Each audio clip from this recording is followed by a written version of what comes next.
बिहिल्लज़ीना औफ़ौ अहदा अम्मा बाद अऊज़ु बिल्लाहि मिनश्शैतानिर रजीम बिस्मिल्लाहिर रहमानिर रहीम अल्हम्दुलिल्लाहि रब्बिल आलमीन अर्रहमानिर रहीम मालिकि यौमिद्दीन इय्याका नअबुदु व इय्याका नस्तईन इहदिनस सिरातल मुस्तक़ीम सिरातल लज़ीना अनअमता अलैहिम गैरिल मग़दूबि अलैहिम वलद्दाल्लीन आमीन।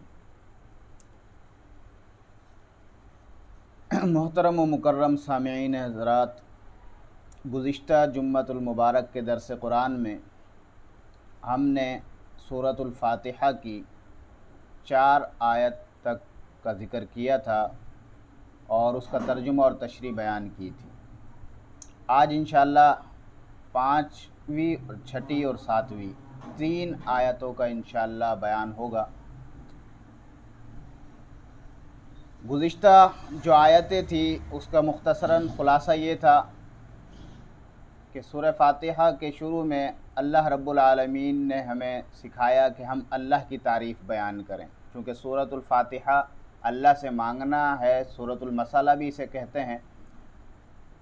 तो पहले जिससे मांगा जा रहा है उसकी तारीफ़ बयान की जा रही है कि तमाम तारीफ़ें अल्लाह के लिए हैं जो आलमीन का रब है, और फिर वो रहमान भी है, बहुत ज़्यादा मेहरबान भी है, बहुत ज़्यादा रहम करने वाला भी है, और जज़ा के दिन का मालिक, बदले के दिन का मालिक, हिसाब के दिन का मालिक भी है। और फिर हम अपना ताल्लुक़ अल्लाह से बयान कर रहे हैं कि इय्याका नअबुदु, अल्लाह हम तेरी ही इबादत करते हैं, तुझे ही इबादत के लायक समझते हैं, व इय्याका नस्तईन, और तुझी से मदद मांगते हैं। अब जब हमने अल्लाह को अपना ताल्लुक़ बता दिया तो अल्लाह ने हमें सिखाया कि जब तुम मुझसे मदद मांगते हो तो मुझसे तुम्हें मांगना क्या है, तुम्हें मुझसे सिराते मुस्तकीम मांगना है। तुम मुझसे सिराते मुस्तकीम मांगो, इहदिनस सिरातल मुस्तकीम, ए अल्लाह हमें सिराते मुस्तकीम पर चला। लफ्ज़ हिदायत के 2 मायने आते हैं, एक आता है इराअतुत तरीक़ और एक आता है इसाल इलल मतलूब। इराअतुत तरीक़ कहते हैं रास्ता बतला देना, रास्ता बतला देना, और इसाल इलल मतलूब कहते हैं रास्ते तक पहुंचा देना। कोई आपसे पूछे कि भाई सिंधी होटल का रास्ता कहाँ है, आपने यहाँ से बैठे बैठे बता दिया कि भाई आप इस गली से निकलें और यूँ आप टर्न हो जाएं, अल्लाह वाली पहुँचेंगे, अल्लाह वाली से आप सीधे सीधे चले जाएं, सिंधी होटल पहुँचेंगे। यह है इराअतुत तरीक़। और इसाल इलल मतलूब क्या है कि आपने उसकी उंगली पकड़ी, हाथ पकड़ा, उसे अपने साथ बाइक पे बिठाया और आप सिंधी होटल ले गए और वहाँ जाकर उतार कर कहा कि भाई साहब ये है सिंधी होटल। तो आपने उसको पकड़कर अपने साथ बाइक पर बिठाकर सिंधी होटल तक पहुँचा दिया, इसे इसाल इलल मतलूब कहते हैं। तो इराअतुत तरीक़ और इसाल इलल मतलूब। अब अल्लाह ने इराअतुत तरीक़ तो सबके लिए वाज़े कर दिया है, बता दिया है कि भाई ये हिदायत का रास्ता है, ये कुरान है, ये नबी है, ये पैगंबर है, वो तो काफिर मोमिन सबको बता दिया अल्लाह ने। लेकिन हमने अल्लाह से इसाल इलल मतलूब मांगना है कि अल्लाह हमें सिराते मुस्तकीम पर चला दे, हमें सिराते मुस्तकीम पर पहुँचा दे। और सिराते मुस्तकीम क्या, हर चीज़ में सीधा रास्ता मांगना है, हर चीज़ में सीधा रास्ता मांगना है। तिजारत कर रहे हैं, तिजारत में जो सीधा रास्ता है, या अल्लाह हमें वो सीधा रास्ता बता दे कि जो सीधा रास्ता तिजारत में है। ज़राअत कर रहे हैं, या अल्लाह हमें ज़राअत में सीधा रास्ता बता दे। हर चीज़ में अल्लाह से हमने सीधा रास्ता मांगना है। मौलाना गंगोही रहमतुल्लाह अलैह के पास एक औरत आई। औरतें ज़रा सी बात पे तावीज़ मांगने आ जाया करती हैं, कुछ भी हो जाए भाई हर चीज़ का वो समझती हैं कि अलग तावीज़ होता है ना। तो मौलाना रशीद अहमद गंगोही रहमतुल्लाह अलैह के पास एक औरत आ गई कि हज़रत मेरी मांग सीधी नहीं निकलती, मैं बड़ी कोशिश करती हूँ, मुझे कोई तावीज़ दे दें। हज़रत ने फरमाया कि भाई इसका तो कोई तावीज़ नहीं है, लेकिन वो ना मानी। तो हज़रत ने एक पर्ची मंगवाई और पर्ची पर यह आयत लिख कर दे दी, इहदिनस सिरातल मुस्तकीम। फरमाया जाओ इसे सर पर रख लिया करो और मांग निकाल लिया करो। तो अल्लाह की कुदरत, इसका मायना भी यही है कि सीधा रास्ता उसने ये किया और उसकी मांग सीधी निकलने लग गई। तो भाई हर चीज़ में जिस तरह औरत ने हर चीज़ के लिए जो है वो तावीज़ पसंद किया कि मुझे मांग निकालने के लिए भी सिरात मुस्तकीम सीधा रास्ता मिल जाए, तो अल्लाह से हर चीज़ के लिए सीधा रास्ता मांगना चाहिए। अच्छा, सिरात मुस्तकीम है क्या, सीधा रास्ता है क्या, कौन सा रास्ता है, किन लोगों का रास्ता है? तो अल्लाह ने आगे बताया कि सिरात अल्लज़ीना अनअमता अलैहिम, किन लोगों का रास्ता मांगो, उन लोगों का जिन पर या अल्लाह तूने इनाम किया है, हमें उस रास्ते पर चला। अब अल्लाह का इनाम किन लोगों पर हुआ? तो अल कुरान युफस्सिरु बाज़हु बाज़ा, कि बाज़ कुरान जो है वो अपने यानी कुरान की आयतें दूसरी आयत उसकी तशरीह और तफसीर ख़ुद कर देती। तो 5वें सिपारे में सूरत उन-निसा में अल्लाह रब्बुल आलमीन ने फरमाया फ़उलाइका मअल्लज़ीना अनअमल्लाहु अलैहिम मिनन नबिय्यीन वस्सिद्दीक़ीन वश्शुहदाई वस्सालिहीन, कि अल्लाह का जिन पर इनाम हुआ और 4 तबक़ात हैं। ये याद भी रखनी चाहिए ये बातें, ये दर्स का मतलब मुख्तसर 2-2 आयत का यही है, ताकि ये हमारे जहनों में बैठ जाए ये बातें, और हमें इस सूरह फातिहा को जो हम नमाज में हर रकात में पढ़ते हैं, हमें इसका तर्जुमा भी आ जाए और इसकी तशरीह और इसकी तफसीर भी समझ में आ जाए। फिर नमाज पढ़ने का भी मज़ा आएगा, इबादत करने का भी मज़ा आएगा। अल्लाह के कुरान को समझकर चलेंगे तो हमें मज़ा आएगा। तो सिरात मुस्तकीम क्या है? दूसरी जगह अल्लाह ने ख़ुद बता दिया कि सिरात अल्लज़ीना अनअमता अलैहिम, किन लोगों का रास्ता? उलाइका अल्लज़ीना अनअमल्लाहु अलैहिम मिनन नबिय्यीन, कि वो लोग जिन पर अल्लाह का इनाम हुआ वो कौन है? नबिय्यीन। पहला तबका किसका है? नबियों का तबका है। बोलो ना भाई, बोलते नहीं। पहला तबका किसका है?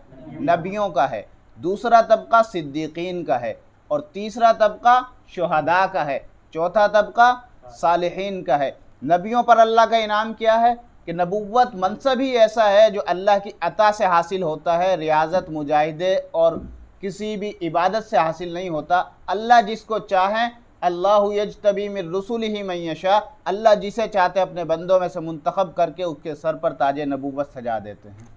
तो अल्लाह का ये नबुव्वत पर, नबियों पर कितना बड़ा इनाम है कि अल्लाह ने उन्हें इंसानों में से चुनकर जो है अपने लिए मुंतखब फरमा लिया, अपने रसूलों के लिए। तो अल्लाह ने नबुव्वत पर बेशुमार इनामात किए, और फिर नबियों में भी, अंबिया अलैहिस्सलाम में भी जो है किसी नबी पर अल्लाह ने क्या इनाम किया? हज़रत आदम पर इनाम किया कि हज़रत आदम को अबुल बशर बना दिया। हज़रत इब्राहीम पर इनाम किया अल्लाह ने, हज़रत इब्राहीम का इम्तिहानात लिए, और फिर इनाम के सिलसिले में अल्लाह ने फरमाया इन्नी जाइलुका लिन्नासी इमामा, कि इब्राहीम मैं तुझे लोगों का इमाम बनाऊंगा, लोगों के लिए तुझे इमाम बना दूंगा, तुझे मुत्तकीन का इमाम बना दूंगा। तो किसी नबी को अल्लाह ने कोई इनाम दिया, किसी को कोई इनाम दिया। हज़रत इब्राहीम को इनाम दिया कि तुझे लोगों का इमाम बनाऊंगा, और हुजूर अकरम सल्लल्लाहु अलैहि वसल्लम को अल्लाह ने इनाम दिया कि तुम्हें मैं नबियों का इमाम बनाऊंगा। और अल्लाह के नबी अलैहिस्सलाम पर तो अल्लाह ने बेशुमार इनामात किए हैं। ये वक्त तफसील का नहीं है, वरना एक एक नबी पर अल्लाह ने कितने नबियों पर कितने इनामात किए हैं।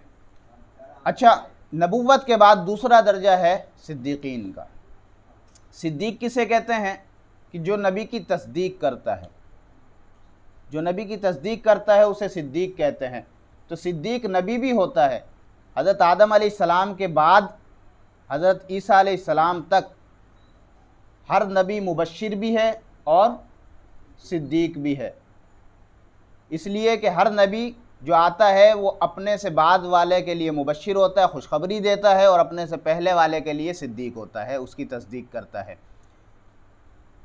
लेकिन हमारे नबी अलैहिस्सलातु वस्सलाम के बाद किसी नबी ने अब आना नहीं है, हमारे नबी आखिरी नबी हैं।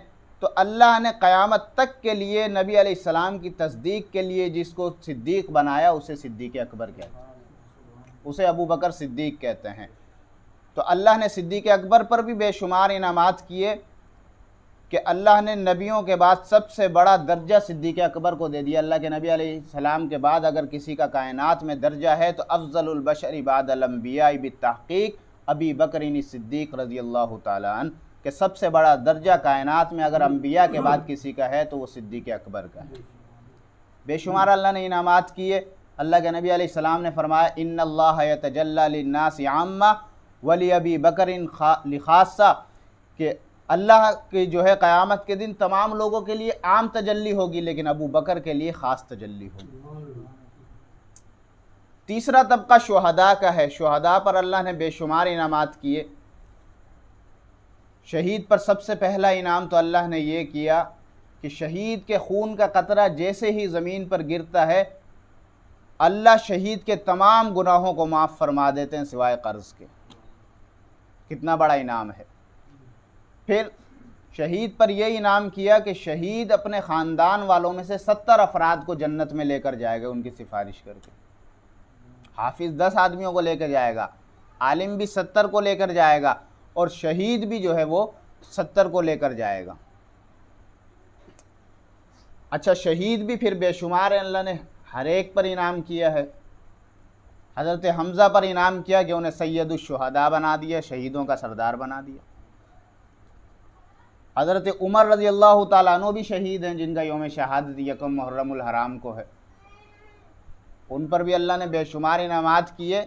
अल्लाह के नबी अलैहिस्सलाम ने फरमाया लक़द कान क़ब्लकुम मिनल उममी मुहद्दसून फ़इन यकु फ़ी उम्मती फ़इन्नहु उमर, कि अगर ए लोगों सुनो, पिछली उम्मतों में मुहद्दस हुआ करते थे। मुहद्दिस नहीं, मुहद्दिस वो होता है जो हदीस बयान करता है। मुहद्दस हुआ करते थे। मुहद्दस किसे कहते हैं? कि जिसकी ज़बान पर रब बोलता है, जिसकी ज़बान पर रब बोलता है। फरमाया कि अगर मेरी उम्मत में कोई है तो वो उमर है।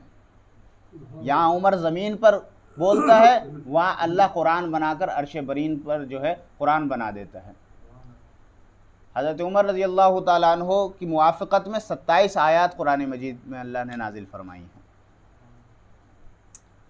तो शुहदा में हज़रत उमर भी हैं, जनाब हुसैन रज़ी अल्लाह ताला अन्हो भी हैं, हज़रत हसन भी हैं जो नौजवानान जन्नत के सरदार हैं, हज़रत अलीउल मुर्तज़ा रज़ी अल्लाह ताला अन्हो भी हैं, और बेशुमार सहाबा कराम शहीद हैं। ओहद के शहीद हैं, बदर के शहीद हैं, हुनैन के शहीद हैं, तबूक के शहीद हैं, यरमूक के शहीद हैं, बेशुमार शहीद हैं। शुहदा की एक दास्तान है इस्लाम के अंदर, तारीख़ भरी पड़ी है। कोई दिन ऐसा नहीं मिलेगा कि जिस दिन किसी सहाबी की या किसी अल्लाह वाले की शहादत का दिन ना हो। शहादतों से इस्लाम की तारीख़ भरी पड़ी है। तो तीसरा तबका जिन पर अल्लाह का इनाम हुआ वो कौन है? शुहदा। और चौथा तबका जिस पर अल्लाह का इनाम हुआ वो है सालिहीन। सालिहीन कौन? कि जो इन तीनों के रास्ते पर चला और जिसे अल्लाह ने नेकी करने की तौफीक दी। अब अल्लाह ने ये 4 तबके बयान किए कि इन चारों के रास्ते पर चलोगे तो तुम हिदायत याफ्ता भी बनोगे, तुम सीधे रास्ते पर पहुंच जाओगे।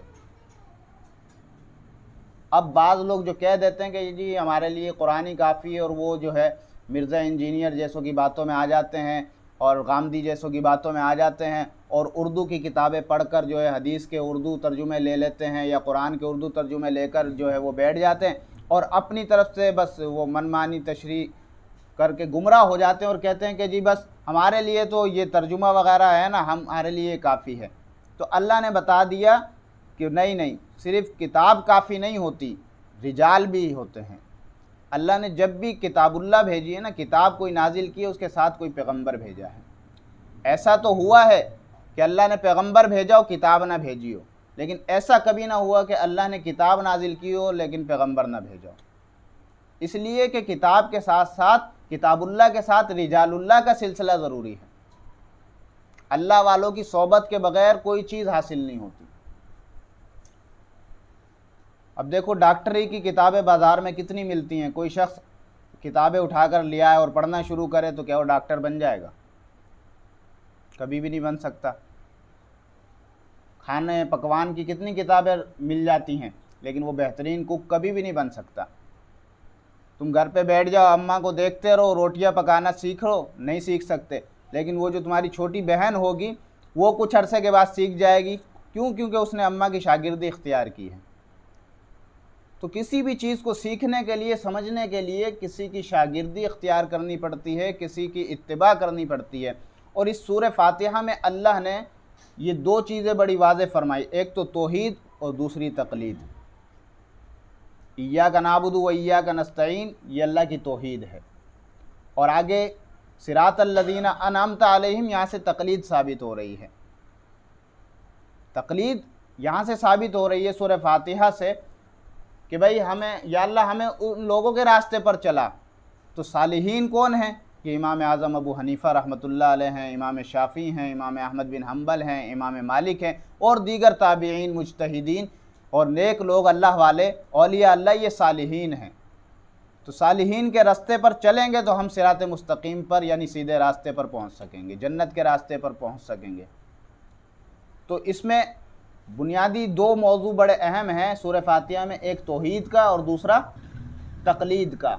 ये दोनों सूरह फातिहा से ये मौजू साबित हो रहे हैं कि इसमें अल्लाह ने अपनी तौहीद भी बयान की और इससे तकलीद भी साबित हो रही है कि तकलीद भी जो है वो कोई गलत चीज़ नहीं है, शिरक नहीं है, बल्कि तकलीद किसी के अल्लाह वाले के रास्ते पर चल कर, नबियों के रास्ते पर, सिद्दीकीन के, शुहदा के, सालिहीन के रास्ते पर चल के ही हम सीधे रास्ते पर पहुंच सकते हैं। तो कितने तबकात अल्लाह ने जिक्र किए? 4। सिरात अल्लज़ीना अनअमता अलैहिम, या अल्लाह उन लोगों के रास्ते पर चला जिन पर तेरा इनाम हुआ। वो लोग कौन हैं? उलाइका अल्लज़ीना अनअमल्लाहु अलैहिम मिनन नबिय्यीन। सब बोलें कौन लोग हैं? मिनन नबिय्यीन, नबी। दूसरा तबका वस्सिद्दीकीन, सिद्दीकीन का है। तीसरा तबका शुहदा का है। चौथा तबका सालिहीन का है। तो इन चारों के रास्ते पर चलने की हमने अल्लाह से दुआ की कि इनके रास्ते पर चला, और किन लोगों के रास्ते पर ना चला? गैरिल मग़ज़ूबि अलैहिम, ना कि उन लोगों के रास्ते पर जिन पर तेरा गज़ब हुआ। इससे मुराद गज़ब किन लोगों पर हुआ? अल्लाह के नबी अलैहिस्सलातु वस्सलाम ने फरमाया कि इससे मुराद यहूदी हैं, क्योंकि यहूदी सब कुछ जानते थे, उन्हें पता था कि अल्लाह के नबी सच्चे नबी हैं। यारिफूनहु कमा यारिफून अबनाअहुम, वो इस तरह अल्लाह के नबी को पहचानते थे जैसे एक शख्स बड़े मजमे में अपने बच्चे को पहचान लेता है कि ये मेरा बच्चा है, अपने बेटे को पहचान लेता है। इसी तरह यहूदी पहचानते थे कि ये अल्लाह के सच्चे नबी हैं, आखिरी नबी हैं, लेकिन हसद की वजह से वो आप सल्लल्लाहु अलैहि वसल्लम पर ईमान नहीं लाए, तो इसीलिए उन पर अल्लाह का गज़ब हुआ। फिर कूनू क़िरदतन ख़ासिईन भी वो हुए, वो बंदर भी बने हैं, उनकी शक्लें भी बिगड़ी हैं, और अल्लाह का उन पर आज तक भी गज़ब है। और वलज़ालिन, ना उन लोगों के रास्ते पर कि जो गुमराह हुए। ज़ालिन से मुराद कौन है? नसारा, यानी ईसाई मुराद हैं। ये गुमराह ईसाई मुराद हैं।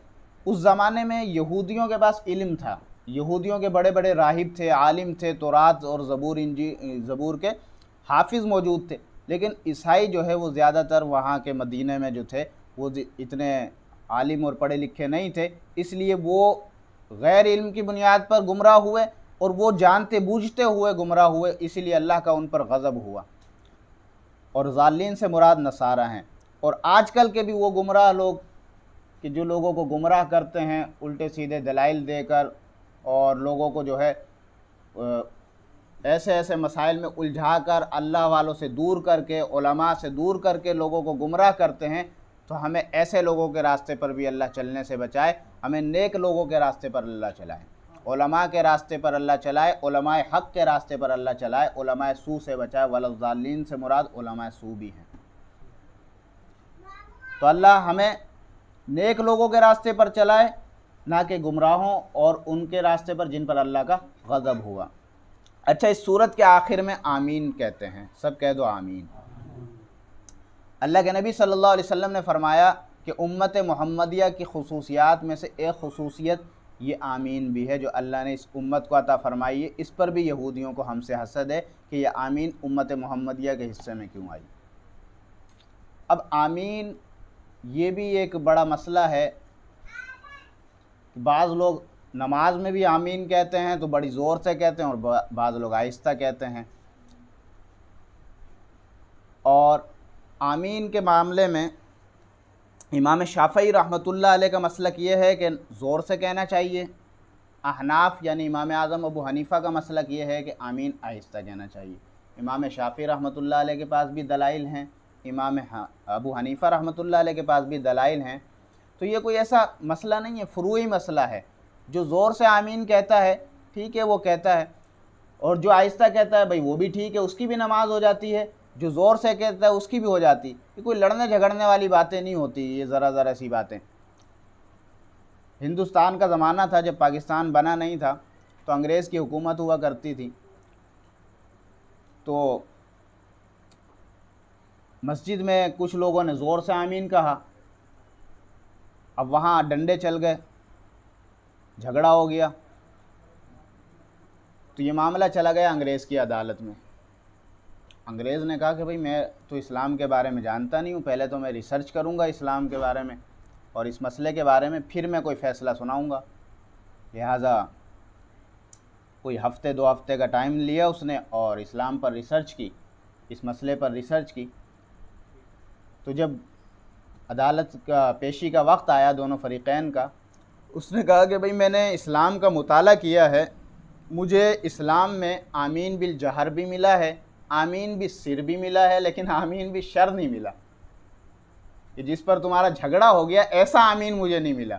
तो किसी को जानबूझ के वो करने के लिए ज़ोर से आमीन करना, शोर मचा देना, ये भी गलत है। और अगर कोई आमीन तेज़ आवाज़ से कह रहा है, उस पर कोई गुस्सा होता है, तो ये भी गलत है। तो ये कोई ऐसा मसला नहीं है, फ़ुरूई मसला है। अच्छा, आमीन जो है हमारे यहाँ चूँकि आहिस्ता कहना है, तो इमाम शाफ़ी रहमतुल्लाह अलैह के मसलक के हैं इमाम राज़ी रहमतुल्लाह अलैह, तफ़सीर कबीर जिल्द 14 में वो हज़रत इमाम आज़म अबू हनीफ़ा रहमतुल्लाह अलैह की दलील ज़िक्र करते हैं कि इमाम आज़म ने 2 दलीलें दी हैं आमीन पे। फ़रमाया कि आमीन या तो दुआ है, आमीन या तो दुआ है या अल्लाह के नामों में से एक नाम है, और दोनों का ज़िक्र अहादीस में है कि या तो ये आमीन दुआ है कि अल्लाह हमारी दुआ कबूल फरमा, आमीन का ये मतलब है, और या फिर ये अल्लाह के नामों में से एक नाम है। अगर ये दुआ है तो तब भी जो है दुआ को आहिस्ता करने का हुक्म है, निदान खफिया, उदउ रब्बकुम तज़र्रुअन व खुफिया। और अगर ये अल्लाह का नाम है तो उदउ रब्बकुम, अपने रब को पुकारो आहिस्ता आवाज़ से। तो अल्लाह का नाम है तब भी आहिस्ता, अगर आमीन दुआ है तब भी आहिस्ता। तो हमारे पास इसके आहिस्ता कहने पर हमारे पास ये दलाइल हैं। और जबकि इमाम शाफ़ी के मसलक के इमाम राज़ी रहमतुल्लाह अलैह वो भी इमाम आज़म अबू हनीफ़ा के दलाइल ज़िक्र कर रहे हैं। तो आमीन जो है वो हमारे यहाँ अहनाफ के यहाँ आहिस्ता कहना ये सुन्नत है। अल्लाह ताला सूरह फ़ातिहा यहाँ इख्तिताम को पहुँची, हमें सूरह फ़ातिहा के मज़ामीन पर और इन पर अमल पैरा होने की तौफ़ीक़ अता फ़रमाए। और सूरह फ़ातिहा में हमने जो कुछ सीखा, जो कुछ समझा, अल्लाह रब्बुल आलमीन